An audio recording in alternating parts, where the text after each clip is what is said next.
to the show. It is springtime, and in the spring, oh my goodness, I just love to bake. I love using ingredients that are seasonal, and I'm not gonna lie, at the market this weekend, I got way too excited about rhubarb. I saw so much rhubarb and I was like, I'm gonna buy and eat every single piece. So today I wanted to show you how to make my go-to strawberry rhubarb galette. It's really, really simple, super easy to throw together, and I actually like to do it in a food processor. So into here, I'm gonna add in a cup of flour. When you're making a galette, basically you're just making pastry for like one kind of crust of a pie. It's not a double crust pie, so 1 cup is perfect. If I were to use this for like an apple pie, like a double crust, I would add in probably 2 cups of flour. I'd double everything. Now, to season that up, I'm gonna add in a little bit of salt. This is a strange thing. I think a lot of people don't know if you don't make pastry, there's actually no sugar usually in a pie dough. It's usually just butter, flour, a little bit of salt for seasoning, and then some sort of liquid to bring everything together. So I'm just gonna pulse that just to combine that flour and salt together. And into there, I wanna add in my fat. And for mine, I'm using butter. Now, if you wanted to, you could use lard, you could use shortening, but I love the flavor that butter gives, and it gives a beautiful little bit of a puff, so you get that flaky deliciousness, but that buttery flavor. So I've got 1/2 cup of butter here that I've cubed up, and I'm just gonna add that on into that food processor. Now, you wanna cube it up first, because essentially, when you're working fat into flour for pastry, you wanna keep the butter in little hunks, but again, you wanna work as quickly as possible. So by having it cubed up, you've already done half the work for the machine. And if the machines ever rise up, they're gonna like me because I'm helping them out. I'm always thinking ahead. Yeah. All right, that was weird. All right, I'm just gonna pulse this. This is my brain, everybody, welcome. All right, so I'm just pulsing that a few times just to cut up that butter a little bit. As you see, I just pulsed it maybe 6 times, and that has worked in perfectly. You've got those little hunks of butter in there, it's looking great. Now into there, I need to add in my liquid. Some pastries call for milk, some call for egg. I'm just gonna do straight up ice water, because this is a classic. But something that my Nana always used to do when she was making pastry is she'd add a little bit of white vinegar into the mix. Now, some people argue that this does nothing, and that's fine, but I'm not gonna tell my Nana that she didn't do something right. But the vinegar, in theory, essentially what it does is it kind of inhibits the production of gluten, so it's gonna lead to like a flakier, more tender, delicious crust. So I'm gonna add about a teaspoon of that vinegar, or 1/2 teaspoon, right into that ice water. And then I wanna add about a 1/4 cup of this ice water into this mixer. I'm gonna do it while it's kind of running. Lift that chute right, wait, oh, I got a hole right there. Never mind, we're good to go. Okay, so while it's running, about a 1/4 cup of that ice water just goes right on in. And essentially, this is what you want your pastry to look like. Well, a little bit more actually.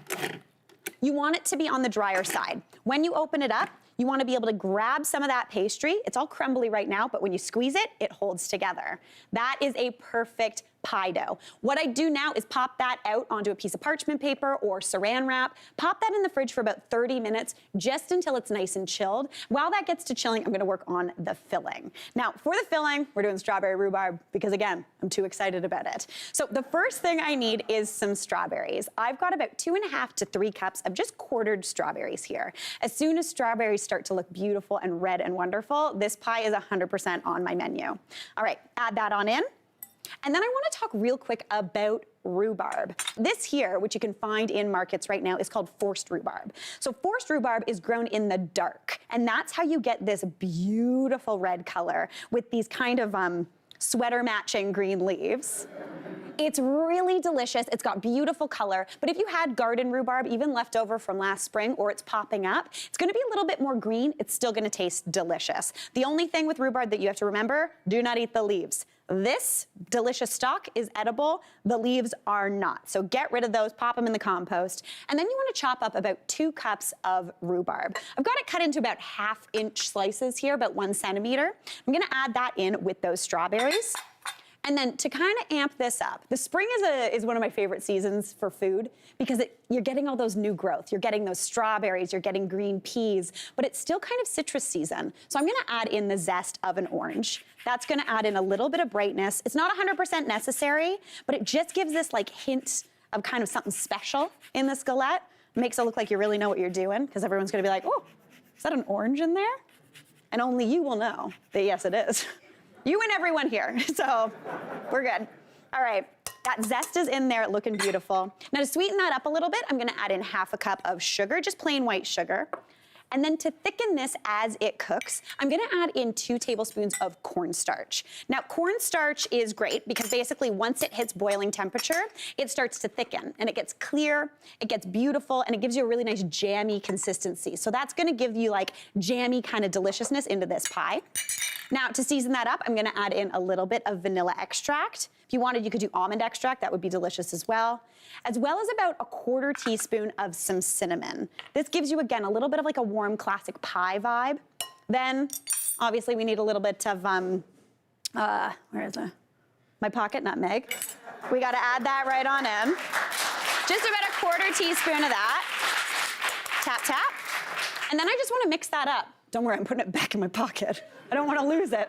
Our laundry machine is wild. All right, give that a toss together just to bring everything together. Right now this looks really dry, but as this bakes, that fruit gets jammy and saucy and delicious, and it's all gonna get wonderful and juicy. Now I've gotta go get my pastry that I've got chilling in the fridge. Again, this has been in here for about a half an hour.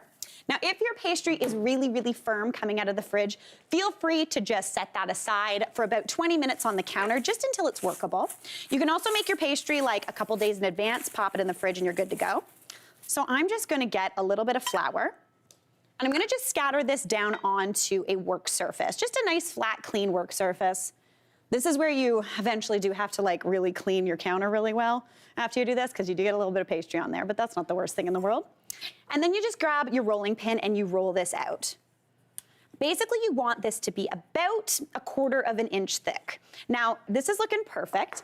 Now, I'm just gonna transfer this, get some of that flour off, onto a parchment-lined sheet pan. Then I'm just gonna spill all of this delicious filling right on top. I would roll this out a little bit more because this guy's gonna be overstuffed for sure. But essentially, to form the galette, all you need to do is get your hands and then just kind of fold this baby up, kind of just to enclose all of that delicious fruit. You want about like an inch-ish of a crust all the way around. Looks like a dog's breakfast, but as soon as I'm done, you're gonna be like, oh my gosh, that's beautiful. Get them done. All right. At this point, I would give a little bit of an egg wash all to the outside, put a little bit of turbinado sugar, which is like this stuff. If you're at a coffee shop and you get that little brown bag of sugar, this is the stuff you're looking for. So if you don't have it purchased, maybe check your purse. You might have a little loose bag in there, and you're good to go. Then you wanna pop this into a 400-degree oven on the bottom rack and bake that for about 35 to 45 minutes. That's gonna give you a crisp, beautiful crust, and then you end up with a galette that looks a little something like this.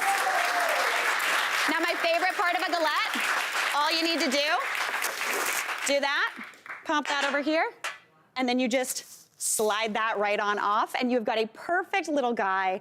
I'm gonna serve mine up with a few scoops of vanilla ice cream right on top. I know, right? It is galette season, and I am absolutely thrilled about it. 3 scoops ice cream is always good. Hey, Mary here. What did you think? Drop your comments below, and don't forget to like and subscribe for more of the good stuff.